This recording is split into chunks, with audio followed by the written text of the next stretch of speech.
Isipin mo yung ganitong sitwasyon na nakakulong ka sa loob ng isang sinaunang lungsod na napapaligiran ng matataas at makakapal na pader. Oo, yung mga walled cities noon na madalas nating mabasa sa kasaysayan. Tama.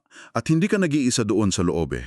Kasama mo yung nasa 50,000 hanggang 75,000 mga tao. Tapos sa labas ng mga pader na iyon, may isang napakalaking hukbo ng kalaban na nakapalibot sa inyo. At ang nakakatakot dyan, hindi naman sila umaatake araw-araw, 'di ba? Oo, hindi. Naghihintay lang sila. Kaya, sa loob ng maraming taon, unti-unti kayong nauubusan ng pagkain, pinapanood mong mamatay sa gutom yung mga kasama mo, habang alam ninyong lahat na yung paglusob ng kalaban, hindi na talaga maiiwasan. Kumbaga hinihintay na lang yung tamang panahon. Nakakapanindig balahibo, di ba? Isang napakabigat at brutal na realidad talaga yan. Iyan yung tinatawag natin na sinaunang pagkubkob o yung siege na taktika. Hindi kasi ito yung madali ang labanan na madalas nating mapanood sa mga pelikula ngayon eh. Parang isang mabilisang labanan lang sana. Oo, sana, pero hindi. Isa itong mabagal na pagdurog sa physical at mental na tibay ng isang buong siyudad. At iyan ang eksaktong naranasan ng mga taong pag-uusapan natin ngayon. At dyan, iikot ang ating malalimang pagsusuri ngayon. Kasi ang misyon natin, himayin ang mga materyales sa pag-aaral ng lumang tipan. Partikular na yung pagbagsak at pagkakatapon o yung tinatawag nating exile ng dalawang dakilang kaharian. Yung Israel sa hilaga at ang Juda sa timog. Eksakto, aalamin natin kung bakit ba tuluyang bumagsak ang mga bayang ito. Susuriin natin yung malagim na muka ng sinaunang digmaan na nabanggit natin kanina, tapos uunawain natin ang isang napakagandang konsepto. Yung tinatawag nating teolohiyang may tensyon o theology in tension. Napakahalaga kasing pag-aralan nito eh. Kasi hindi lang ito basta listahan ng mga petsa, tapos pangalan ng mga hari. Oo, minsan nakakaantok kapag puro petsa lang, di ba? Tama ka dyan. Pero isa itong kasaysayan kung paano nagtagpo yung magulong politika ng sinaunang mundo, yung malamig na kalupitan ng mga imperyo, at syempre, yung malalim na espiritual na pagsuway ng isang bayan. Isang bayan na may formal na kasunduan o covenant sa Diyos. Nakakaintriga yan. Okay, himayin natin ito. Bago natin pag-usapan yung madugong pagbagsak ng Jerusalem sa timog, kailangan muna nating intindihin yung prequel nito. Yung nangyari sa Hilaga. Oo, kailangan nating balikan kung ano ang nangyari sa mga kapitbahay nila sa Hilaga. Mahigit isang siglo ang nakalipas. Ang kaharian ng Israel, Bale, balikan natin ang kalagitnaan hanggang sa huling bahagi ng ika-8 siglo bago isinilang si Kristo. Sa panahong ito, ang Imperyong Assyrian ang nakaupo sa trono bilang pinakamakapangyarihan sa buong sinaunang Near East. sila yung naghahari noon. Oo, mayroon silang sunod-sunod na mga pinuno na bihasa sa pananakop. Tapos ginagamit nila yung terorismo bilang sandata ng Estado.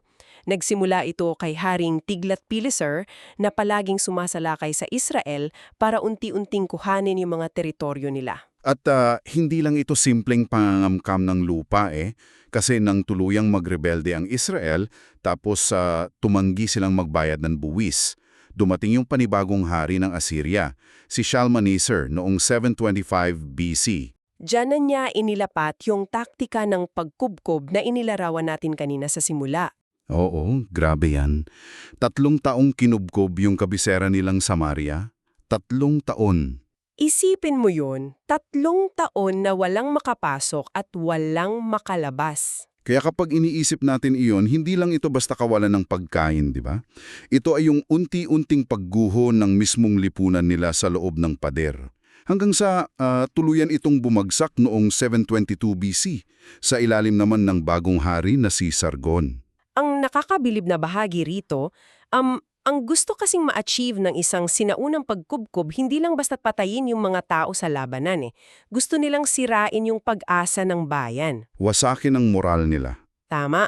Pero yung ginawa ng mga Assyrian pagkatapos nilang makapasok sa Samaria, yun ang talagang nagpabago sa kasaysayan ng rehiyon. Gumamit sila ng isang napakatalinong taktika ng pagkontrol. Yung sapilitang pagpapatapon or deportation. Teka, intindihin natin yung nangyari doon ha. Hindi lang nila basta sinakop yung lupain tapos pinamahalaan yung mga tao, di ba? Hindi. Inalis nila yung mga tao doon. O ipinatapon nila yung libu-libong mga natitirang Israelita sa malalayong lugar tulad ng Hilagang Mesopotamia pati na sa Media.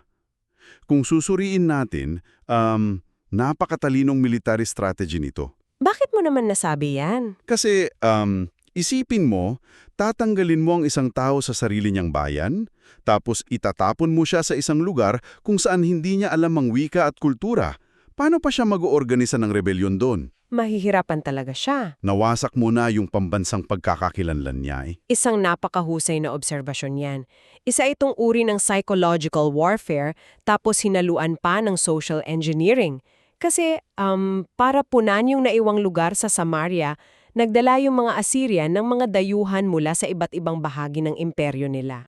Yung mga galing sa ibang lugar na sinakop din nila? Oo, mga galing sa Babylon, sa Kutha, sa Ava, dinala nila roon para doon na manirahan.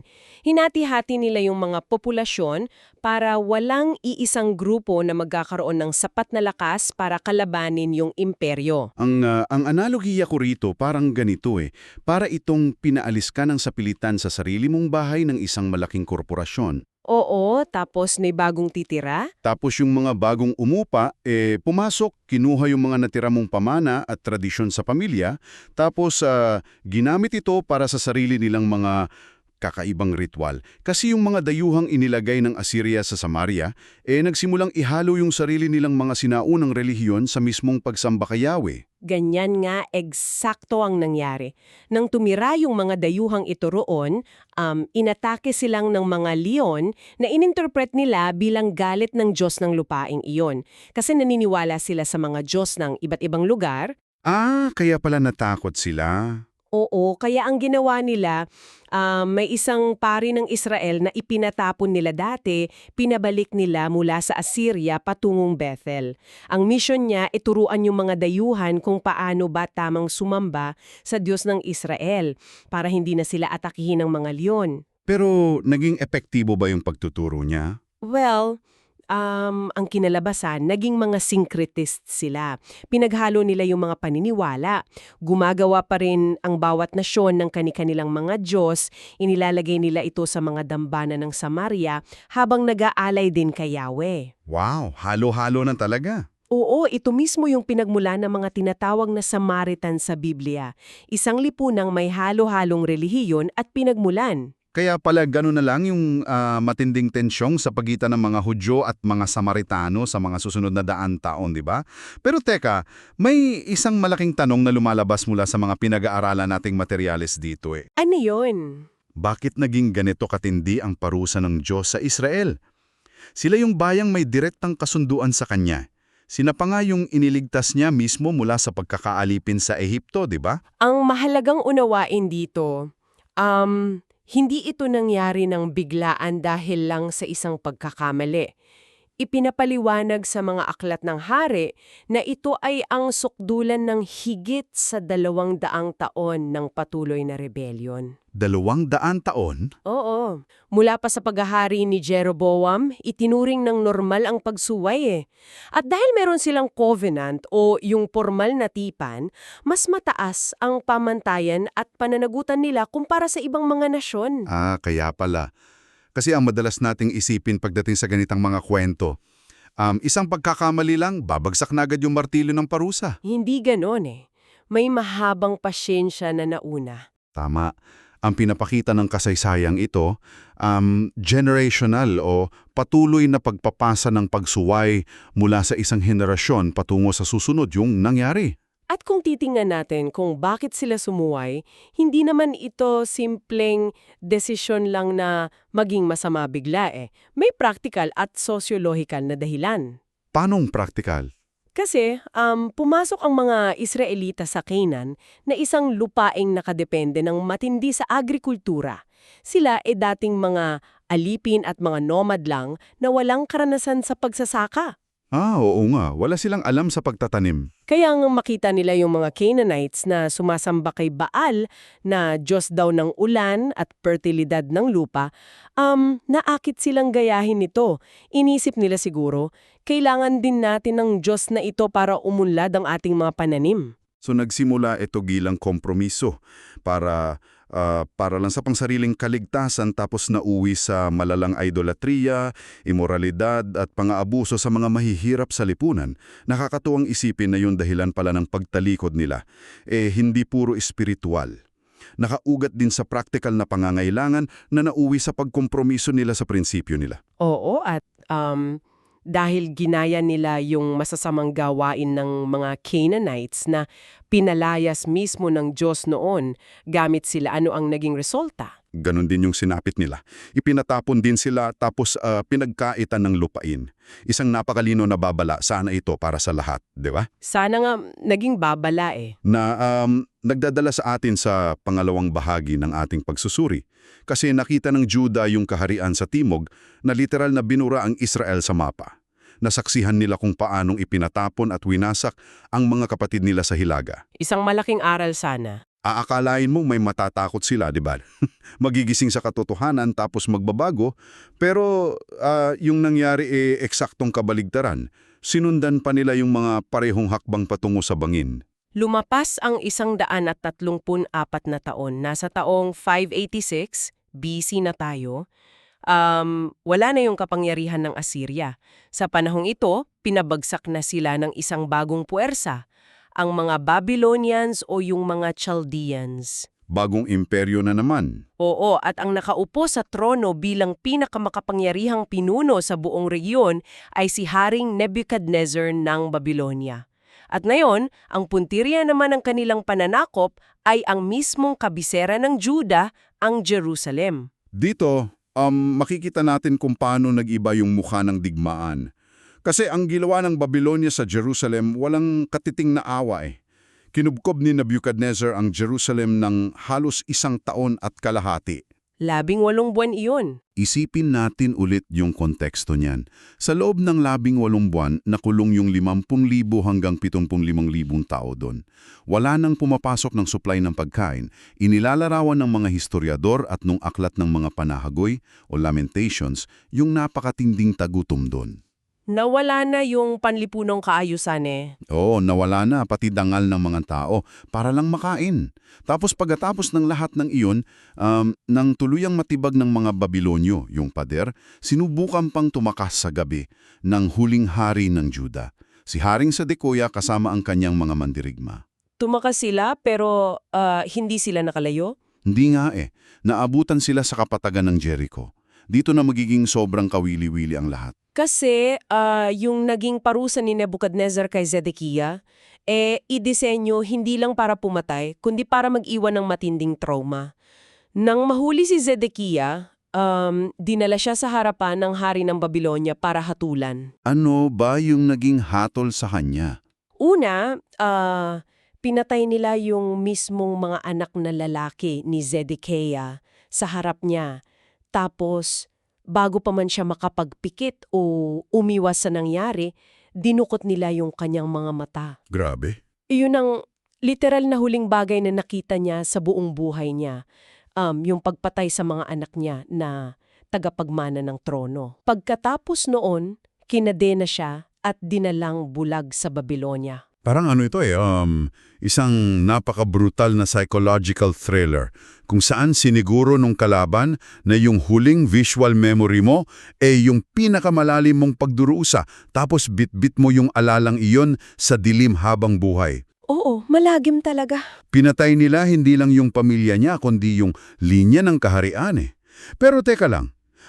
Parang may hindi yata tama dyan sa pagkakasunod-sunod ng mga kaganapan. Sabi natin kanina, kaya bumagsak ang Israel ay dahil sa sunod-sunod na masasamang hari at rebelyon. Tama. Pero sa Juda, paano naman sina Hezekiah tapos yung batang haran si Josiah? Nagkaroon sila ng matitinding reforms Winasak nila yung mga idolo. Bakit parang hindi yun na-credit para iligtas yung buong bansa mula sa ganitong klaseng pagkawasak? Isang napakagandang tanong yan na madalas pagtalunan ng mga nag-aaral ng kasaysayang ito. Totoong nagkaroon ng reforms o reforma ang mga haring tulad ni Josiah. Ibinalik niya yung pagbabasa ng kautusan, tapos nilinis niya yung bansa mula sa mga dambana ng mga huwad na Diyos. O 'di ba? Ginawa niya naman yung tama. Ginawa niya. Pero ang issue rito ay yung lalim ng pagbabago. Ayon sa pagsusuri ng mga propeta tulad ni Jeremiah sa panahong iyon, ang pagbabagong iyon ay panlabas lamang at idinikta lang mula sa itaas. Ibig sabihin, pilit lang. Sumunod ang mga tao dahil utos iyon ng hari, pero itinatago lang nila yung mga idolo nila sa loob ng bahay. Hindi talaga nagbago ang puso ng majority. At makikita mo ito kaagad pagkatapos mamatay ni Josiah. Ano nangyari nung namatay siya? Yung mga sumunod na hari, sina Jehoiakim, Jehoiachin at mismong si Zedekiah, mabilis silang bumalik sa dating gawi, tapos agresibo pa nilang pinatay yung mga propetang nagbabala sa kanila. Kaya pala ganun na lang kabilis gumuho ang lahat. Isang dekada lang matapos yung tila matagumpay na reforma, bumalik din sa malalang korupsyon. Sunod-sunod ang naging pagrebelde nila sa politika ng Babylonia, kaya siguro nagudyo kay Nebuchadnezzar na tapusin na ng tuluyan yung problema. Oo. Bumalik yung general niya sa Jerusalem at ginawa yung pinakamatinding hakbang. Sinunog yung palasyo at ang pinakamasakit sa lahat, sinunog ang mismong templo ni Solomon. Nawasak yung pinakasentro ng paniniwala nila. Pansinin natin ang kaibahan ng taktika ng Babylonia sa Assyria. Kung ang Assyria ay nagpatapon at nag-import ng libu-libong tao para paghaluin ng mga lahi, ang Babylonia may ibang pamamaraan. Ano yung sa kanila? Winasak nila yung mga sentro ng kultura at politika tulad ng templo, dinurog nila yung mga dambuhalang tansong haligi at ninakaw ang lahat ng ginto at pilak para sa yaman ng imperyo nila. Kinuha lahat ng kayamanan. Tapos, ipinatapon nila ang mga hari, ang mga matatalino, ang mga artisano at ang mga mayayaman papuntang Babylonia. Pero iniwan nila yung mga pinakamahirap na magsasaka sa Juda Bakit nila iniwan yung mga magsasaka? para magpatuloy sa pag-alaga ng mga ubasan at bukid. Kasi para sa Babylonia, gusto nilang sirain yung kakayahan ng bansang mamuno, pero gusto pa rin nilang pagkakitaan yung lupa. So, nawasak yung buong pagkakakilanlan ng Juda. Ang syudad sunog, yung mga pinuno nila patay o bihag, tapos yung templo na sentro ng presensya ng Diyos nila naging abo. At dyan na tayo papasok sa pinakabuod ng ating diskusyon. Ang theological side ng pangyayari, Oo, yung isang malaking krisis na tinatawag nating teolohiyang may tensyon. Kasi isipin mo kung ikaw ay isang Hudyo na nakasaksi sa lahat ng ito, di ba? Nabulag yung huling hari na nagmula sa linya ni David tapos nasira pa yung templo. isang matinding krisis sa pananampalataya. Dahil dito, isang napakabigat at lohikal na tanong ang siguradong sasagi sa isip mo. Paano na ang pangako ng Diyos? Sinira ba niya ang kanyang salita? Na ang kanyang sambahayan at ang kanyang trono ay mananatili at magiging matatag magpakailanman. Walang kondisyon yung pangungusap na yon, ha? Magpakailanman? Walang kondisyon doon sa pagiging walang hanggan nito. Kaya para sa mga taong umiiyak sa labas ng nasusunog na templo tapos nakitang kinakadena yung huling hari ng Juda, ang tanging logical na konklusyon natalo ang Diyos namin. O kaya naman, binawi niya yung kanyang pangako tapos iniwan na niya kami. Kaya, ano ang ibig sabihin ng lahat ng ito? Kasi, hindi yan ang kabuuan ng kontrata eh. Dahil sa mismong kasunduang iyon sa 2 Samuel 7, may inilatag na kondisyon para sa pagdidisiplina. Tama, may kasamang disiplina yon. Sinabi ng Diyos na kapag nagkasala yung mga susunod na anak ni David, ididisiplina niya sila gamit ang pamalo ng mga tao o yung rod of men na tinatawag. Ibig sabihin yung pagdating ng mga imperyo tulad ng Assyria at Babylonia. Ang pagdating nila upang magparusa ay hindi palatandaan na nasira yung kasunduan. Sa katunayan, ito yung eksaktong pagtupad sa mga tuntunin ng kasunduan nila eh. Napakahusay na punto niyan. Kasi yung pagbubulag sa Zedekiah tapos yung pagsunog sa templo, hindi nito ipinapakita na mahina ang Diyos o natalo siya ni Nebuchadnezzar. Hindi talaga. Ipinapakita nito na ginagamit lang ng Diyos yung makapangyarihang imperyo ng Babylonia bilang instrumento lamang ng kanyang hustisya. Dito pumapasok yung napakagandang analohiya tungkol sa teolohiyang may tensyon. Parang rubber band o goma eh. Kapag walang problema, kapag maayos yung buhay at masagana ang lahat, maluwag lang yung pananampalataya at teolohiya mo. Nakalatag lang ito, walang enerhiya, walang puwersa.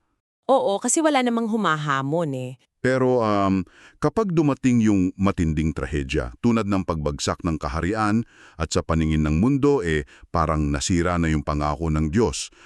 Doon banat na banat yung teolohiya mo. Yung tensyon na ito ang pumipilit sa iyo na magtanong, na mag-isip ng mas malalim at humanap ng tunay na kahulugan sa likod ng mga pangyayari. Imbes na maputol yung tensyon na iyon, ang nagbibigay ng matinding puwersa. Para maintindihan na yung pagkakawasak ay bahagi pala ng isang mas malaki at mas malalim na plano. Nagbubukas ito ng isang mahalagang kaisipan at ganyan eksaktong gumagana yung critical na pag-isip sa usaping espiritual at historical. Paanong critical? Kasi para sa isang ordinaryong nagmamasid na hindi nauunawaan yung bulong konteksto, yung pagiging exile at pagkawala ng trono, katapusan na ng kwento, patay ng pangako, di ba? Oo, yun ang natural na iisipin mo. Pero kung babasahin natin yung pinagsama-samang tinig ng mga propeta tulad ni na Amos, Micah, Hosea at higit sa lahat ni Isaias, makikita natin na idineklara ng nilang lahat ito bago pa man mangyari. Ipinoprofesya nila na yung kaharian ni David babagsak tapos mananahimik ng matagal na tila pinutol na puno. Pero may kadugtong yun, di ba? Oo. Sa paglipas ng panahon, mula sa tuod na yon ay may uusbong na bagong sanga.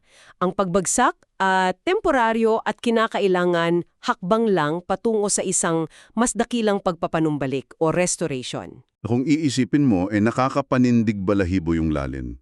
Nabanggit kasi sa mga materyales natin, ayon kay Isaías, darating ang isang hari na mumuno sa buong mundo ng may katarungan. Pero, hindi siya darating na may dalang malaking hukbo, di ba? Hindi kakaiba ang pagdating niya. Kailangan muna siyang maging isang lingkod na magdurusa bago siya dakilain.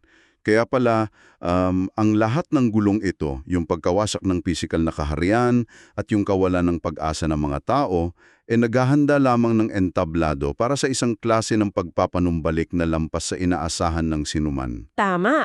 Yung tensyon na nararamdaman nila, hindi naguhudyat ng katapusan. Naguhudyat ito na may bagong umaga na parating mula sa ibang direksyon.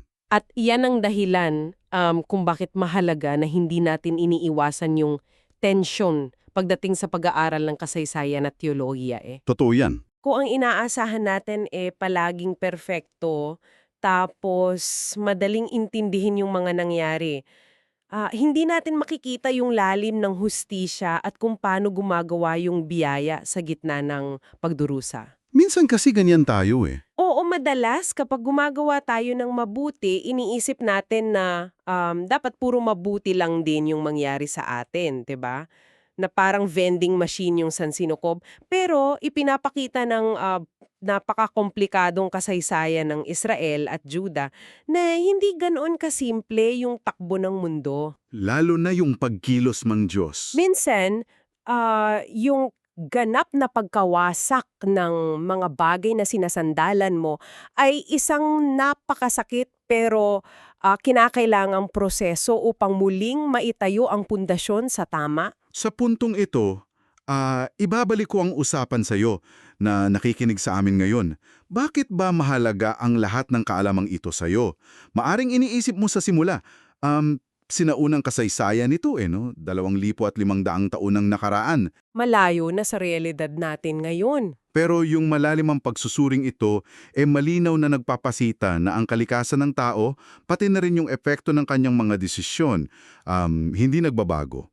Itinuturo nito kung paano pinagtagpo yung magulong politika ng mga bansa, yung mga digmaan, at yung epekto ng paulit-ulit na pagkompromiso at espiritual na pagsuway. paulit-ulit na kasaysayan. Oo, ipinapakita nito na kahit sa gitna ng literal na pagkawasak ng lahat ng pinahahalagahan mo, kung saan para mag-overload na yung isip at emosyon mo, mayroon pa yung mas malaking plano at may aral na unti-unting nabubuo sa likod ng lahat. Hindi kumukupas yung aral na ito eh. Mula pa sa imperyo ng Assyria, tapos sa Babylonia, hanggang sa mga makabagong istruktura ng kapangyarihan at personal na pamumuhay natin ngayon, ang kahinitlan ng katigasan ng ulo at panlabas lamang na pagbabago palaging pareho. Bago natin tapusin ang usapang ito, iiwan ko sa iyo ang isang kaisipan upang pagnilayan mo ng mag-isa. Magandang isipin ito pagkatapos ng episode. Ooy, kasi nasaksihan mismo ng Juda yung unti-unting pagbagsak at tuluyang pagkawasak ng kaharian ng Israel. Alam na alam nila yung dahilan kung bakit ito nangyari. Nakita nilang naging mitsya yung paulit-mulit na pagsuway. Malinaw sa kanila yung epekto. Pero sa kabila nito, habang pinapanood nila yung pagbagsak ng mga kapatid nila sa Hilaga, ginaya pa rin nila ng buong-buo yung masasamang hakbang na yon. Hanggang sa sila mismo, mawasak ng Babylonia. Nakakalungkot na katotohanan. Kaya sa iyong personal na buhay, sa iyong trabaho o sa pangkalahatang takbo ng lipunan natin ngayon, anong mga malinaw na pagkakamali ng iba ang patuloy nating pinapanood na bumagsak habang bulag at kampante rin nating ginagaya yung mga eksaktong hakbang nila pababa? Isang napakabigat na tanong para sa ating lahat hanggang sa muli nating paghimay ng mga makasaysayan at mahalagang paksa.